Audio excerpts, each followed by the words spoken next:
सर्वे expert Amit ji भी मेरे साथ यहाँ पर जुड़े। अमित जी देखिए, जब आपकी टीम ने ये सवाल पूछा, क्या वास्तव में कुछ ऐसी परिस्थितियां हैं जो जनता के मन में कहीं ना कहीं भ्रम है कि भाई इससे किसी को तो फायदा हो सकता है? आलोक, निश्चित तौर पे मैं बताना चाहूंगा, ये एक विषय ऐसा है जहां कंफ्यूजन ही कंफ्यूजन है जनता के बीच में। उनको ऐसा लगता है कि सरकार जो है हमसे अभी 1 साल पहले वोटिंग कराई है और 1 साल बाद ही हमसे ये कर रही है। दूसरी चीज क्या है कि लोगों से जिस तरह के प्रमाण पत्र मांगे जाते हैं, पहले आधार बनाने के लिए चाहिए उनको आवास प्रमाण पत्र और वोटर आईडी कार्ड। अब वोटर आईडी कार्ड बनाने के लिए आधार मैंडेटरी नहीं रह गया।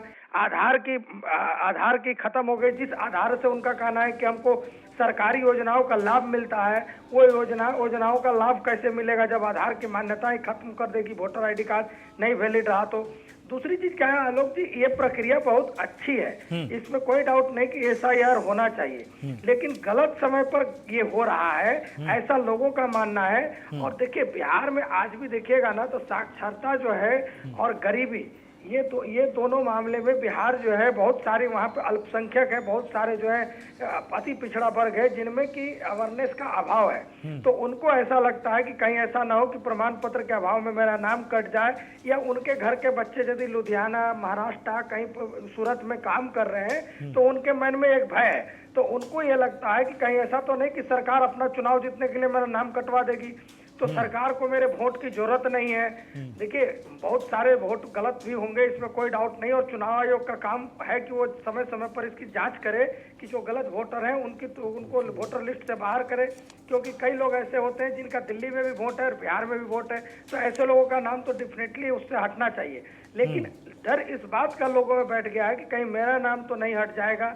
और चूंकि लोग जब बीएलओ के पास या बीएलए जो पॉलिटिकल पार्टियों के एजेंट हैं, वो थोड़े से इस मौसम में, चूंकि बिहार में बाढ़ और बरसात का मौसम है इस समय, तो टाइमिंग का दिक्कत है और कोई दिक्कत नहीं है लोगों में। यही कारण है कि लोगों का मानना यह है कि भाई 35% लोग ये मानते हैं कि एनडीए को इसका फायदा होगा और 15% मानते हैं कि महागठबंधन को भी हो सकता है। लेकिन सबसे चौंकाने वाली बात है कि चुनाव पर कोई असर नहीं 22% कहते हैं, और जिनको कुछ भी इस बारे में कंफ्यूजन है, जिनके अंदर वो 28% लोग हैं, और 22 और 28 को जोड़ेंगे तो 50% लोगों का ये मानना है कि हमें तो पता ही नहीं कि क्या हो सकता है। तो 50% लोगों में ही कॉन्टेस्ट चल रहा है आलोक जी। बहुत बहुत शुक्रिया, ये आपने पूरा विश्लेषण यहाँ पर बताया। और वक्त यहाँ पर एक छोटे से ब्रेक का भी है, क्योंकि ब्रेक के उस पार लगातार सवालों का सिलसिला चल रहा है। जो भी सर्वे किया गया वो जनता के सामने बताएंगे।